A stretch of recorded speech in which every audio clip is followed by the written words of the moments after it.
talking today. For those of you who are unfamiliar with ScholarShare, it was formerly known as Books and Bagels, and it happens about once a month where 2 graduate students give talks about their research.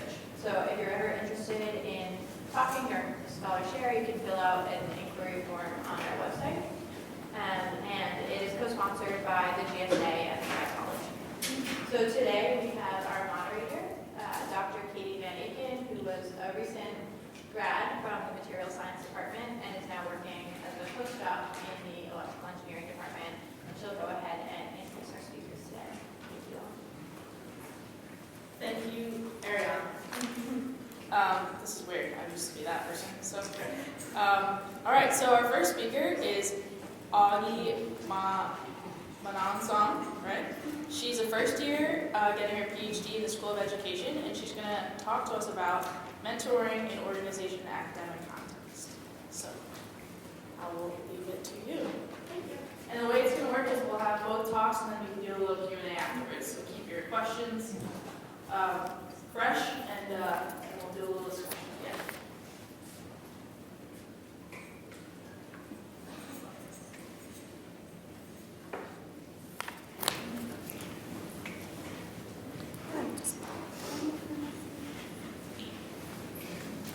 Hello, everyone. So again, I'm Agme Manansong from the School of Education, and I will be presenting on 2 ongoing projects that will illustrate the different applications of mentoring. So for the first project, titled Exploring Reciprocity and Formal Mentoring, live accounts from the Academy of Human Resource Development Faculty Mentoring Partner Program, I'm on a research team with my advisor, Dr. Ghosh, Dr. Hutchins from University of Houston, and Dr. Rose from University of Louisville. This study examines the experiences of relational mentoring, so mutual learning and development, among faculty in a formal mentoring program launched by the Academy of Human Resource Development. The second project, titled Effects of Mentoring Affirmation on Job Seekers, examines the impact of mentor affirmations, so when a mentor affirms that you are a good and capable individual, on job exploration behaviors and other outcomes of job seekers. For this project, I will be working with a research team based in California. So for the first project, it touches on positive relationships at work, relational functions, and high-quality mentoring. Specifically, the faculty mentoring program is grounded in Reagan's relational mentoring model, which relies on reciprocity. So both individuals benefit from the mentoring relationship. In particular, they create mutual support, provide one another with guidance, and work towards shared goals. So this basically means that the mentoring relationship isn't one-sided. The protege isn't the only one who's benefiting from the relationship, the mentor is as well. But there aren't many studies examining how reciprocity manifests in mentoring relationships, especially formal mentoring relationships. So the objective of this study then is to explore the lived experiences of reciprocity between the pairs in the program, with a focus on what facilitates relational mentoring and what are the challenges that they may experience that hinders the development of that type of relationship.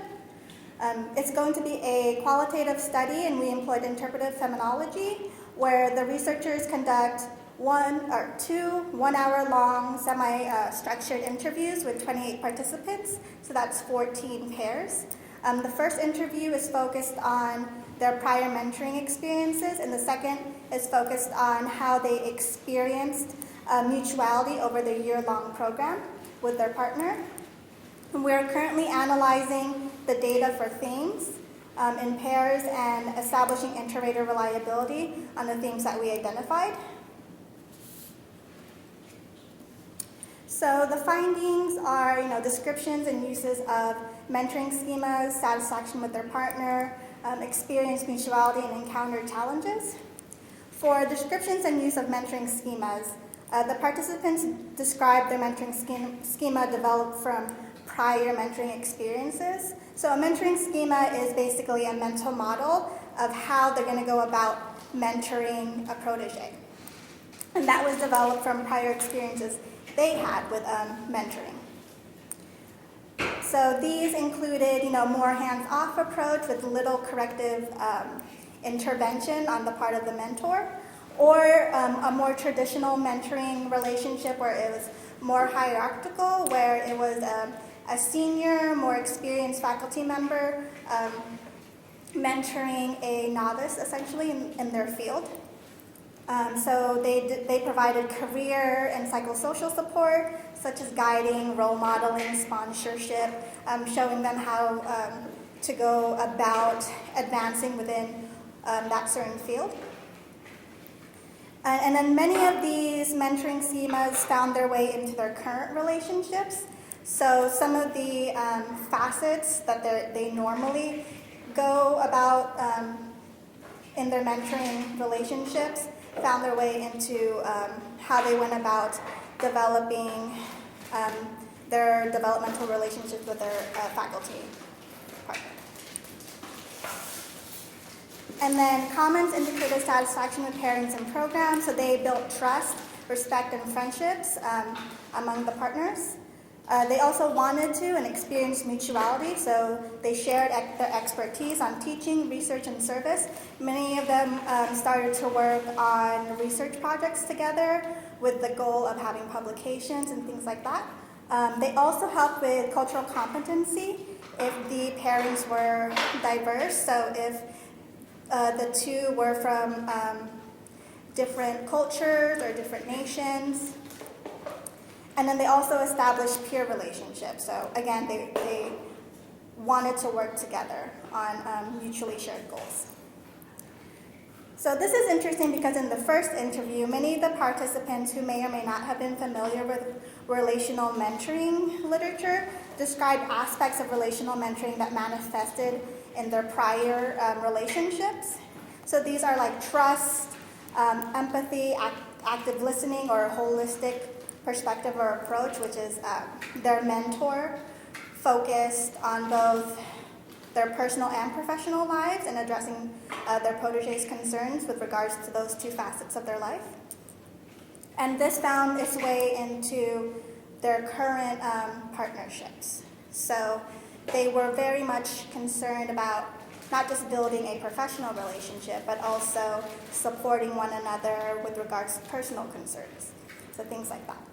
And then challenges centered on, again, cultural differences between the pairs, different stages in the careers. So if one of the members of the pair were more senior faculty and the other one was more junior faculty, then it took on a more traditional mentoring structure. So with the senior taking on more of the mentoring responsibilities and functions. And then they had to work from there in order to establish a more relational, more mutually beneficial relationship. So the significance of this study is that it does contribute immensely to the literature, but also relational mentoring allows faculty at different stages of their career the opportunity to learn from one another, continue development. They get to receive additional career support and personal support. And again, the study is ongoing. So here are my references. Okay, so for the second study, my research team and I wanted to fill the gap on how mentoring impacts job seekers. The rationale for this is that there are numerous benefits to mentoring, such as career advancement and career support, but little on how job seekers actually benefit from that. Prior research suggested that relational support and affirmations from a significant other impacted job-seeking behaviors of the job seekers. So I took from the values, affirmation, and Michelangelo phenomenon literature to create basically a composite concept of mentor affirmations. Now, value affirmations are when you affirm that you are a good and capable individual, and it protects against stereotype threat, which is anxiety that arises from fear of conforming to a negative stereotype, which might impact subsequent performance or whether or not you stay in a particular field or a particular organization. So for instance, if the negative stereotype is women are bad at math, then I would use value affirmations to essentially block that negative stereotype out, and it won't impact my subsequent performance on a math exam. But since value affirmations are self-initiated, so it's me telling myself I'm awesome, I turn to the Michelangelo phenomenon, which states that a significant other is vital in molding the person into his or her best self. So in this case, a significant other would be a mentor, rather than a romantic relationship or a friendship.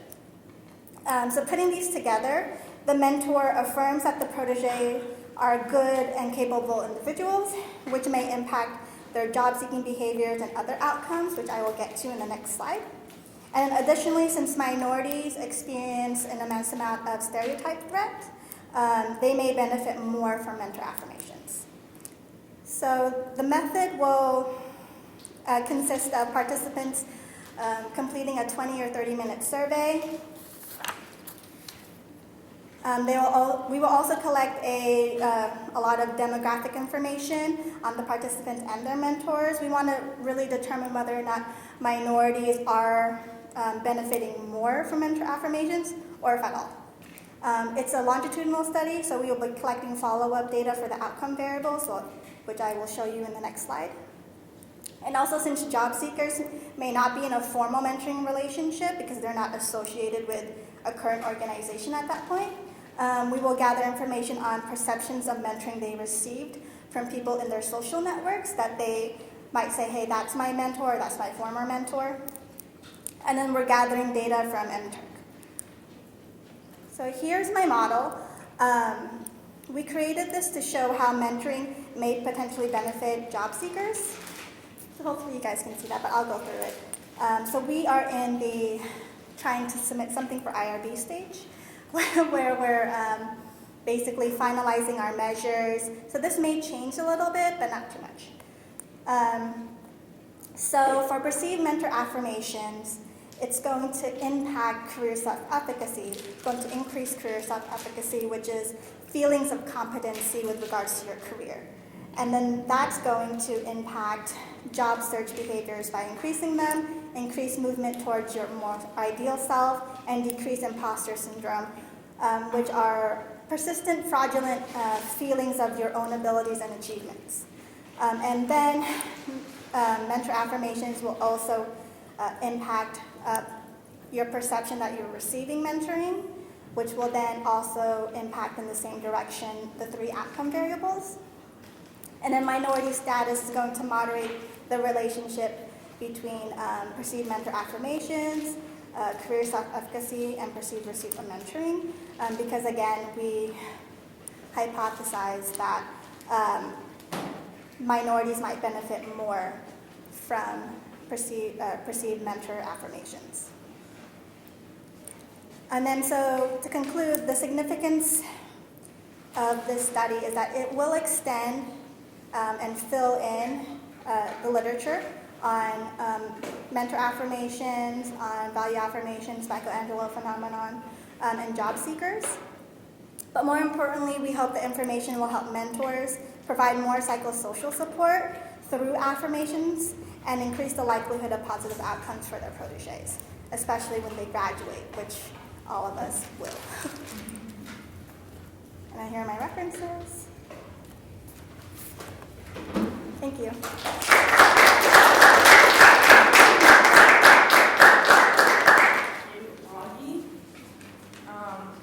All right, so like I said, we'll do questions at the end, so remember them.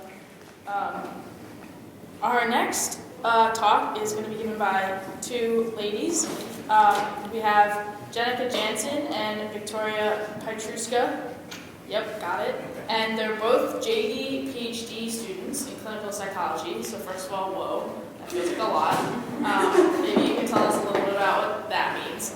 And they're both 4th years, and they're gonna give us some insight into dating apps and in-person victimization. That's a hard word to say. So thank you, ladies. Thank you. Take it away.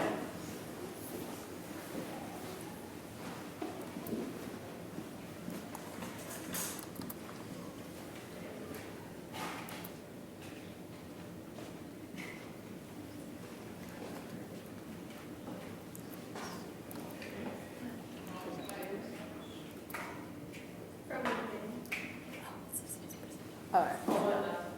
Cool. It's not gonna shut down. All right. Thank you for having us. My name is Jenica Jansen, and as we were introduced, we are fourth years in the JD PhD program here at Drexel.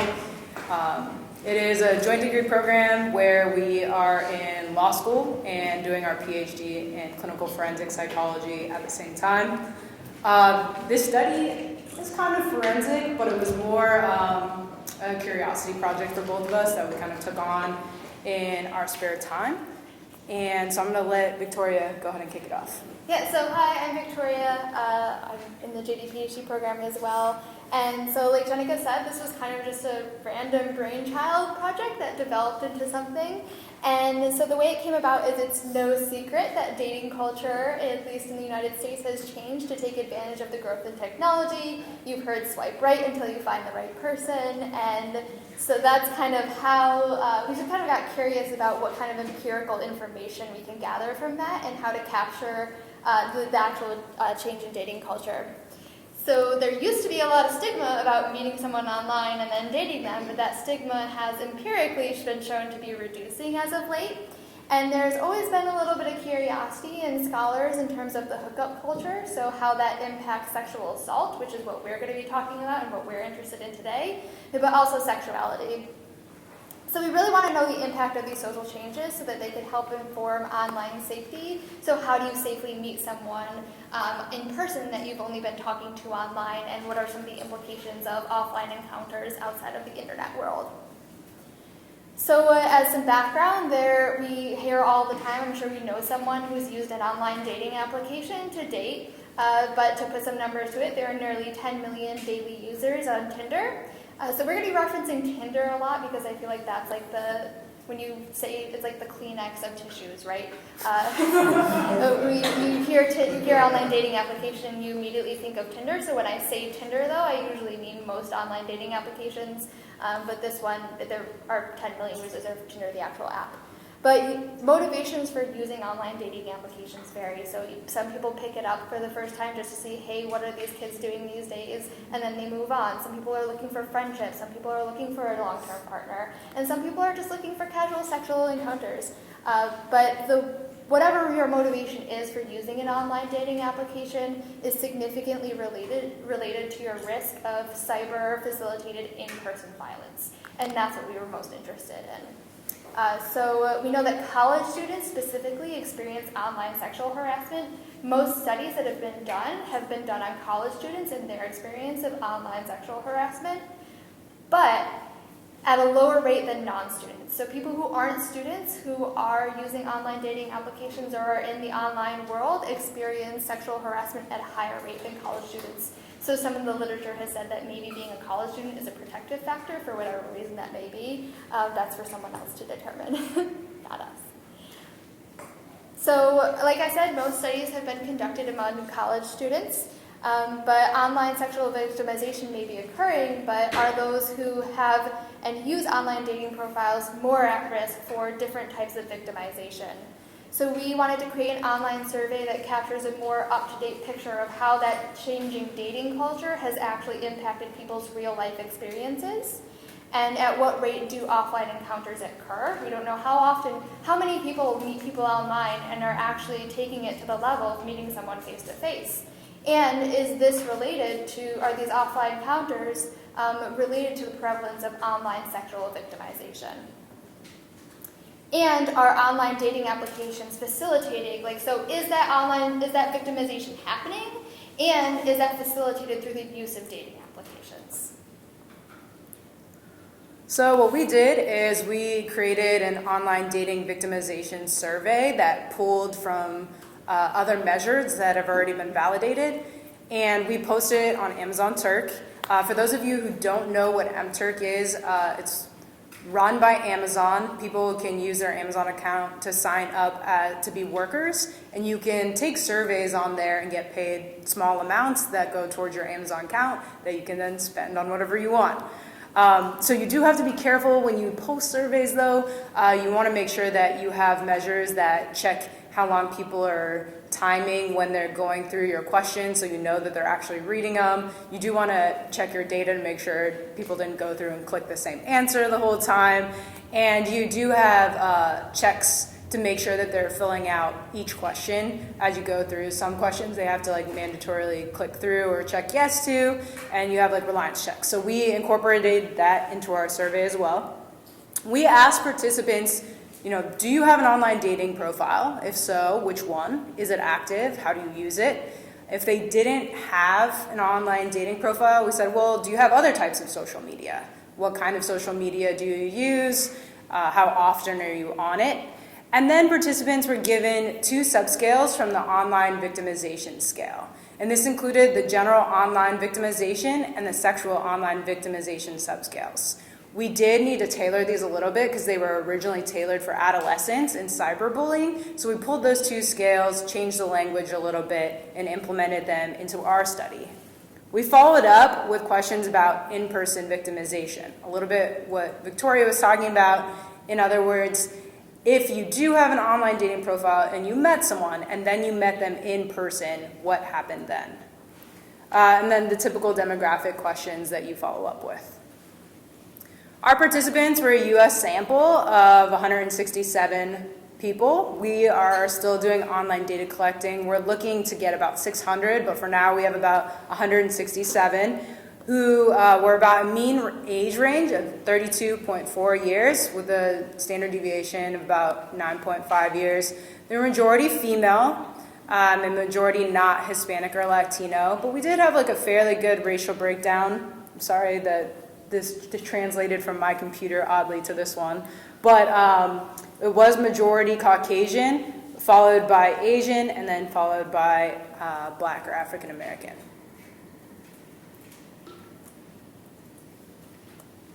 Yeah, so we're still in the process of collecting some of our data, but we found a few interesting results so far. So 61% of our participants have an active online dating profile. So I think it was 30% were using Tinder, and then it kind of diminishes after that.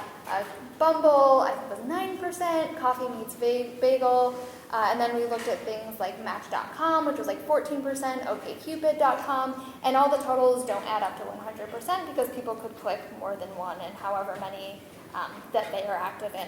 But 98% of people were on social media. So almost everybody is online and in this interweb space that is the internet. Surprise, surprise on that one. So 48% of people, so we were looking at some of the specific questions for that online victimization scale that we were talking about. 48% of people have been embarrassed or humiliated online. That's not the majority, but that's a significant number. And 16% of people have been sexually assaulted by someone that they met online. So we've all heard those numbers, 1 in 4 sexually assaulted, right? But 1 in 4 people, 16% of people have been sexually assaulted specifically by someone that they met online. So we wanted to look into this a little bit more and really compare the 2 groups of people. So we wanted to see, if having an online dating profile made a significant difference in different questions that we asked participants. So one thing that we asked them was, has someone ever made you feel concerned for your safety? And this actually demonstrated that having a dating profile made it significantly more likely that someone would be concerned for their safety when speaking to someone online. We also asked, when you're speaking to someone online, have you ever had a sexual discussion where you told the person, no, I don't want to talk about this anymore, and then they kept bringing it up. So they kept harassing you about it. And it actually is significantly more likely that if you have a dating profile that you will experience this more often than people who do not.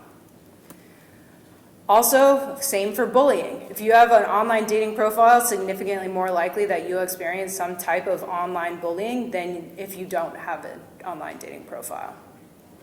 And similarly, for the question that we brought up earlier, people who have dating profiles have been significantly more embarrassed or humiliated online than people who do not have an online dating profile. So what does this all mean, and why are we looking at this? Where do we go from here in terms of the research?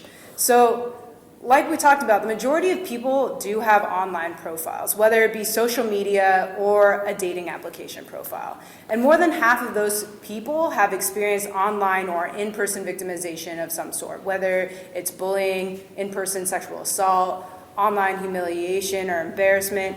And this victimization, which is one question that we ask them, does not stop the use of online dating applications or social media. So one question that we specifically ask people that were sexually assaulted in person by someone they met online is if they still use their dating application and if they're going to continue to still use it. And the majority of people, almost all of them, said that they did and they were still using the app, even though that they had experienced this victimization.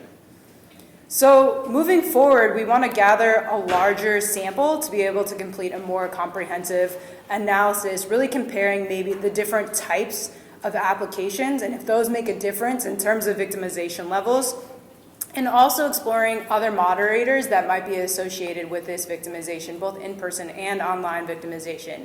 Meaning, is it specific demographics of the characteristics of the people using the application? Or is it the way they use the application? Or is it the motivation behind the application? So once we get more of a larger sample size, we'll be able to delve those out and really dive into more of the issues within our survey. So, as the typical disclaimer, some of the limitations of the study is we can't really draw any causal connections from it. So one of the questions that we asked was whether you use precautions when you're meeting up with someone in person. We didn't know if people are using precautions because they've experienced something that made them feel unsafe when they were meeting with someone in person that they had originally met online, or whether, so we don't know if they're using precautions and that's a protective factor, or if they're using precautions as a result of having felt unsafe.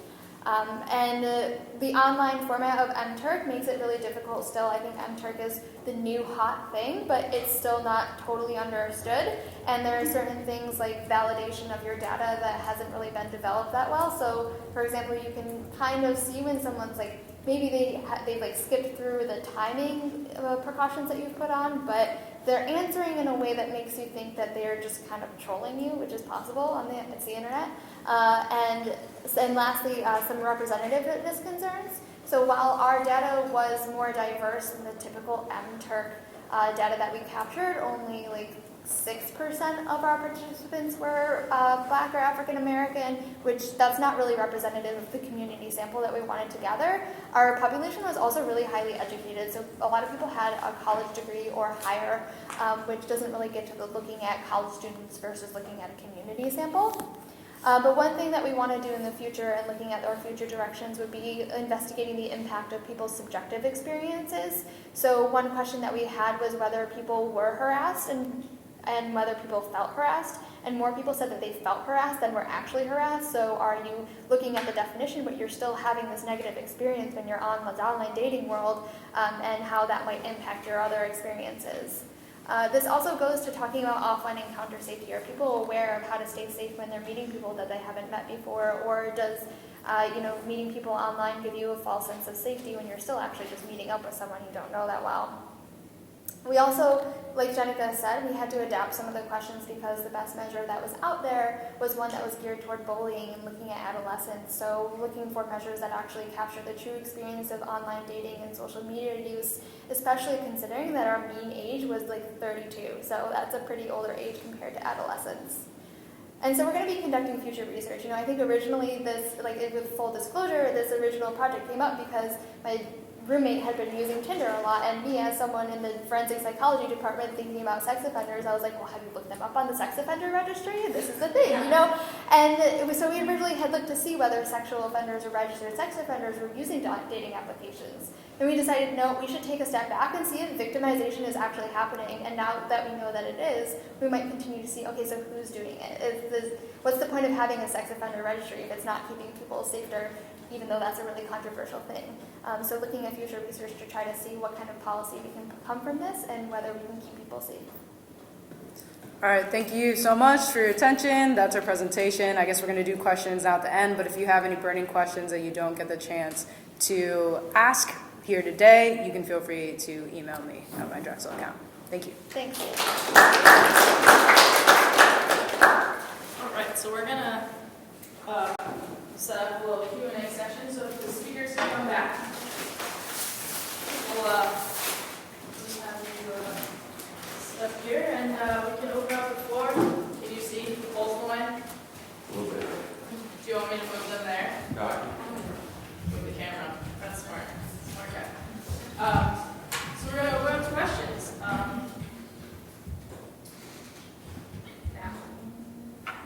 Right there. For your study, why did you all choose MTurk, like versus, I'm assuming there's tons of different ways to get survey samples and data in and whatnot. So what was that decision process? And are you planning on doing a different company or whatever in the future? MTurk right now, there's a lot of research showing that it is the best way to sort of get a nationwide sample that's demographically representative of what the community is like. Every single study that had been done about online dating applications had been done in college. And so we really want to stay away from the college sample and try to, as best we could, non-biasly sample all the country.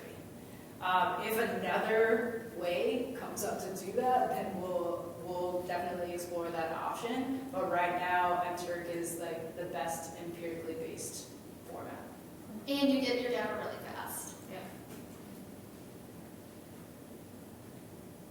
Yeah, so at the end, you guys mentioned possibly looking into some policy changes that could be made to deal with this online victimization. Do you have any more specific ideas of what can be done more immediately to try to avoid some of this? Okay, so originally when we started looking into this, did you know? She really likes her field. Did you know? And this is just like a random project, right? But did you know that you only have to be 13 years old to have Tinder right now? Yeah, 13. That's their terms of service. That's It's really gone down. It used to be like 16. yeah. So that's really interesting, especially when you compare the age of consensual sex across the country. It's usually not 13. I think it's 14 in most states. So that's one interesting thing about Tinder. The other one is a lot of dating applications like Match.com and OkCupid. Like I don't know if you guys ever read your terms of service. We do because of legal, and it's interesting. But That's just that people can read them. yeah. So on a lot of online dating applications, there's a provision that says if you're a registered sex offender, you can't be using that application. And so I just thought it would be really, it's curious, like if you're saying that, but so maybe those aren't the type of people who are using it, but you're still experiencing sexual victimization, then like what's the point? Like I think maybe thinking about use more responsibly. Yeah. And one thing that I've really been looking into is juvenile sex offenders. And that's indirectly sort of related to what we're doing here, but it's related in the fact that there's a lot of controversy and debate on whether the sex offender registry does what it was intended to do, in that it doesn't necessarily keep our community safer just because we know where sex offenders live. And so going along that line of thinking, saying here, just because victimization is occurring doesn't mean that it's sex offenders doing it. That's what I was gonna say. Right. Yeah, So- that's like kind of the extreme. Yeah, so that is the policy line that we're looking to eventually inform, but there needs to be the initial research done on victimization before we take the next step into the policy change that's going to happen afterwards. Question for Augie. In your first project, you talked about having 14 pairs and 28 total entered, right? What was the including criteria for that? How did you find those partnerships to So, from my understanding, since I came in kind of later of the project, they were basically recruited from Academy of Human Resource Development. So they're all faculty members, and they were asked either through word of mouth or traditional recruitment methods, because it's an annual conference, so they meet up. If I may add, so this formal mentoring program has been running there for 3 years, so they have to be a participant in the formal mentoring program to be able to then pursue the studies, because the study was to understand their experiences of mutuality in terms of learning and development and the partnerships they have. I think your study is very interesting and very worth investigating. I'm wondering, do you have a chance to look at what impacts the happening of sexual assault on the application, like the age, gender, or the function of the application. Yeah, so are you asking whether, like, how old you were or like certain demographic materials? Yeah, so as Jenny was saying, that's kind of our next step of looking at like what moderating factors have a relationship to. I don't know if you want to speak to that. Yeah, so that's the plan, but we need to have more data before that, and we're having some difficulties gathering data for reasons beyond our control. So for this presentation, we ended up with only 167, but we do anticipate that in the next month we'll have 600 participants, and at that point we can parse it out a little bit more. The problem was doing it now, the sample was too small, so there wasn't enough people in each individual moderating variable to have any statistical weight to any of the conclusions we would have drawn from looking at the moderator variables at this time. Thank you. Can you explain a bit more what statistical methods you used? Was it linear regression or a mixed effects model with binary distribution? Since we only had 167 participants, we didn't have a ton of power at this point, so we just used a descriptive data and between subjects t-tests to get the significant findings that we had in the results slide. But in the future, we are planning on using probably like a mixed model, ANOVA, and doing some linear regression on the moderator variables. But when I was looking at the data at this point, I didn't think that it would have been, there wasn't enough data to be able to do that now. Right. I have a question for Augie. So you talked about sort of the mutuality between the mentor program and when I think of a mentor-mentee relationship, maybe this is like old-fashioned, but I think it could be more like a one-way, not one-way, but like there's definitely someone's a mentor and someone's a mentee, right? So how do you, first of all, is that changing? And how do you quantify how mutual a relationship is when you talk about it becoming more mutual over time? So I definitely think it is changing in terms of having that kind of traditional mentoring. So that's usually what you mean when people ask, like, what is mentoring? Right. It's usually that senior person mentoring and giving guidance to a more novice individual in their organization or faculty and student. But it is definitely changing, and from the preliminary analysis that we've run, it's dependent on time. Dependent on time and personality. So if your mentor is really pushing you to also give back to them in some meaningful way, and it doesn't have to be in terms of product output, it could be, being more culturally competent and things like that, then that's more of the personality of your mentor. Time, we also see in terms of the transcripts that we've analyzed. Over time, a lot of the people's prior mentoring experiences have become more mutual in that they're more peer with their former mentor. So it's people that they still do respect and get advice from, but now it's more collegiate. So it is more, it is changing. I just think people aren't conceptualizing it. Yeah. They're just like, oh yeah, no, now we're friends. So like 2 fourth-year JD PhD students could be mentors. Yes, and they can mentor Have a one another mentor as well. relationship. Because it can also, in terms of mutuality, it could be, well, you are deficit in something, some area, maybe statistics, and then I'm really good at statistics, but I'm really bad at something else, then we can help each other. Right. So that's mentoring, because you are providing guidance, providing support, sharing your expertise. Now, in terms of quantifying it, it's a qualitative study, so there isn't this. Yeah, there isn't a. This is a scientist in me, I'm sorry. Yeah, no, there isn't a threshold. Okay. There's just aspects where we're like, yes, that's actually relational mentoring. I had said previously that a lot of the things that they described in their prior mentoring relationships were aspects of relational mentoring. They just didn't identify it as that. And then it showed up in their current mentoring relationships. So you might not even be aware that you are engaging. Thank you. Any more questions? Yeah? Yeah, about the data you guys gather from the website, how do you believe they are like very true or they are very specific or something? Yeah, so whether people are answering a valid Yeah, they way. are answering the correct or not. I So. think that they're understanding. Yeah, I think that's the question with any kind of survey. So like Jenica said, we try to set timers so we can see, like, make sure that people are answering. It's not like 2 seconds and they were done and they just went like this. But there were some pushy answers, I think, in the qualitative section that made us believe, like, oh. So then do you remove those points where you can't really? You know, I think I don't know that. how data collection works. No, I think that's a great question, and I think that there isn't really a standard, a scientific standard to measure something like that, and then to say, like, you know, we can see if you have missing data, we know what to do with that, but if you have any reason to be suspicious, and maybe that's my own investigator bias, seeing that and being like, well, is that really right?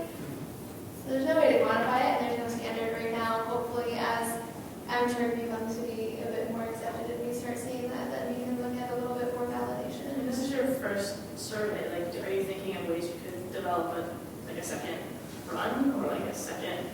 I mean, not that you have time in your program to do that, but you know, there are other things you would change. So we originally piloted it, and we asked for feedback at the end from people who were taking the survey, like whether there were questions that they thought were different or too intrusive, and so we actually changed the survey before we launched it. This time around, we're happy with the results and the format and the feedback that we received, so we'll push forward and get the rest of the results to then have a bigger data sample to be able to look at things like moderator variables. And there is some data points that you get that you're not quite sure about, but a lot of times they're considered so far an outlier that you can safely remove them just via your methods of data. So like one example is when people were asked if they've been victimized in person, you could tell that someone's answer was way too high of a number, like over 100. So that data point is enough of a statistical outlier, 3 standard deviations above the mean, that we could get rid of that whole data point. And then employing things like timing checks, like Victoria talks about, and also just making sure that like all the answers are the same across the board, or things that you can do to sort of verify your data as you go through. But that's also a good point of using AHRD, is that you can see that you can capture like small chunks of your data through time, so you can kind of keep an eye on things like that. Mm-hmm. When did you launch it? We launched it last week. Oh, wow. It's pretty fast turnaround. Yeah. So that's why you're expecting 600 in a month. That's okay. That's pretty good. I have a question for your second study. We talked about the value of mentor affirmation for job seekers. Are you at all planning to look at the specific effect on, say, particular groups, minority groups, say gender or certain ethnical groups, in terms of their job seeking behavior, and what value the mentor affirmation would have for them? Yes, so for minority, I'm conceptualizing it in terms of race. And then, so right now, that's the only point, the only variable that I have in terms of examining their behaviors in terms of job seeking. So I'm going to be talking with my research team on how to expand that, because I think there is other variables that will help us capture more of like what is it that they're actually doing, maybe more demographic identifiers of like, okay, here is their career stage, in terms of MTurk, like what are they using MTurk for, may also help us in terms of that job seeking and in terms of minorities specifically.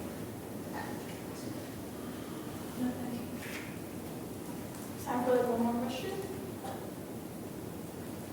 Great, I have one. So all of you guys, I like to ask this at the end, but what are you thinking you're going to do with your degrees? If you have any plans, I know all year, first year, but maybe you've thought about it, maybe you haven't, but maybe all of you could speak a little bit about that. I can go first.